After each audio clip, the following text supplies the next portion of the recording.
السلام علیکم۔ شروع اللہ پاک کے بابرکت نام سے جو بڑا مہربان نہایت رحم کرنے والا ہے۔ پیارے بچوں، سبق آموز کہانیوں میں آپ کو خوش آمدید کہتے ہیں۔ آج کی کہانی کا عنوان ہے خدا کی رحمت۔ بیربل ایک ایماندار اور مخلص انسان تھا، جس کی وجہ سے وہ اخلاقی اور جسمانی لحاظ سے صحت مند تھا۔ بیربل ہمیشہ کہا کرتا تھا، اللہ تعالیٰ جو کچھ بھی کرتا ہے وہ صرف انسان کی بھلائی کے لیے کرتا ہے۔ بعض اوقات ہمیں ضرور برا محسوس ہوتا ہے، مگر وہ اصل میں برا نہیں ہوتا۔ بعض اوقات اس کی رحمتیں ہمارے گناہوں کی وجہ سے رک جاتی ہیں، کیونکہ اللہ تعالیٰ ہمیں تھوڑا دکھ دیتا ہے تاکہ ہم بڑے دکھ سے بچ سکو۔ ایک دن ایک درباری بیربل کی حمد و ثنا کی گفتگو کو برداشت نہ کر سکا، تو اس نے بیربل سے کہا، دیکھیں کہ اللہ تعالیٰ نے مجھے کیا دیا۔ گزشتہ رات میں اپنے جانوروں کے لیے گھاس کاٹ رہا تھا کہ حادثاتی طور پر میری چھوٹی انگلی کٹ گئی۔ کیا تمہارے خیال میں اللہ تعالیٰ نے میرے لیے اچھا کیا ہے؟ بیربل نے کہا کہ میرا ایسا ہی خیال ہے، کیونکہ جو کچھ بھی خدا تعالیٰ کرتا ہے وہ صرف انسان کی بھلائی اور بہتری کے لیے کرتا ہے۔ وہ درباری بیربل کی اللہ تعالیٰ کے ہر کام میں بھلائی کو ثابت کرنے کی کوشش پر بہت ناراض ہوا، جو کہ اس کے لیے بڑا ہی دردناک تھا، کیونکہ اس شخص کی انگلی کٹ گئی تھی۔ مگر پھر بھی بیربل نے کہا کہ خدا تعالیٰ بہت بڑا عظمت والا ہے۔ اس شخص کے علاوہ دیگر درباریوں نے بھی اس ناراض درباری کے دلائل کی حمایت کی۔ اکبر بادشاہ نے کہا کہ بیربل، ہم مطمئن نہیں ہیں، مجھے خدا پر اعتماد ہے، مگر میری سمجھ سے بالا تر ہے کہ اس کی ہر وقت حمد و ثنا کرنے کی کیا ضرورت ہے، بلکہ اس نے ایک شخص کو نقصان پہنچایا ہے۔ میرے خیال کے مطابق اس سال تمہیں خدا کی حمد و ثنا نہیں کرنی چاہیے۔ بیربل مسکرایا اور کہا کہ بادشاہ سلامت، تھوڑا انتظار فرمائیں اور مشاہدہ فرمائیں۔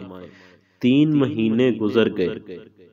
ایک دن جس درباری کی انگلی کٹ گئی تھی وہ جنگل میں شکار کرنے کے لیے گیا، اور جب وہ ہرن کا تعاقب کر رہا تھا تو وہ اپنے ساتھیوں سے جدا ہو گیا، یعنی بچھڑ گیا، تو اچانک ایک قبیلے کے لوگوں نے اس کا محاصرہ کر لیا، اور وہ قبائل انسانی قربانی پر یقین رکھتے تھے، لہٰذا انہوں نے اس درباری کو گرفتار کر لیا اور اس کو اپنی قربان گاہ پر قربان کرنے کے لیے لے گئے۔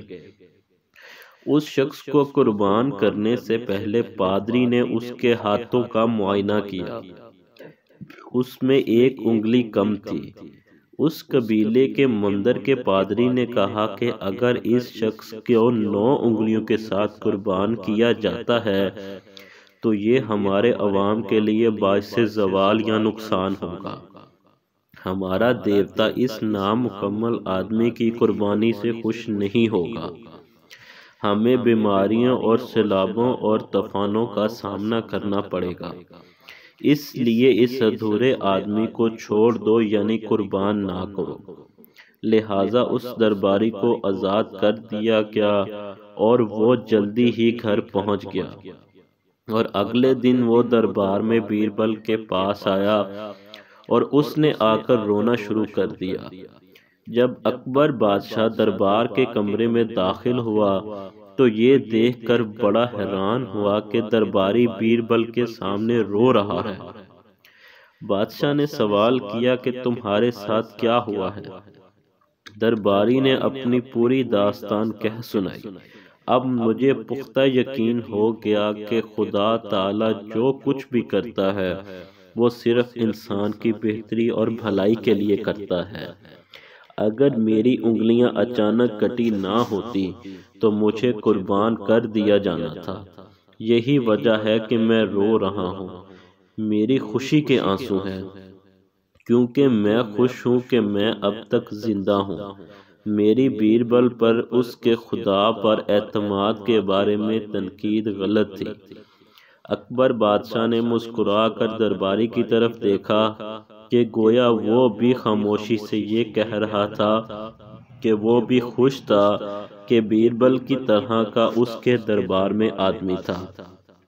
اس لیے پیارے بچوں، اللہ پاک کی ذات جو بھی کرتی ہے اس میں کوئی نہ کوئی مصلحت ہوتی ہے جو ہمیں اس وقت نظر نہیں آ رہی ہوتی، جو بعد میں ہمیں اس کا احساس ہوتا ہے۔ اس لیے اچھا وقت ہو یا برا، ہر حال میں اللہ تعالیٰ کا شکریہ ادا کرتے رہنا چاہیے۔ اللہ آپ سب کا حامی و ناصر ہو۔ خدا حافظ۔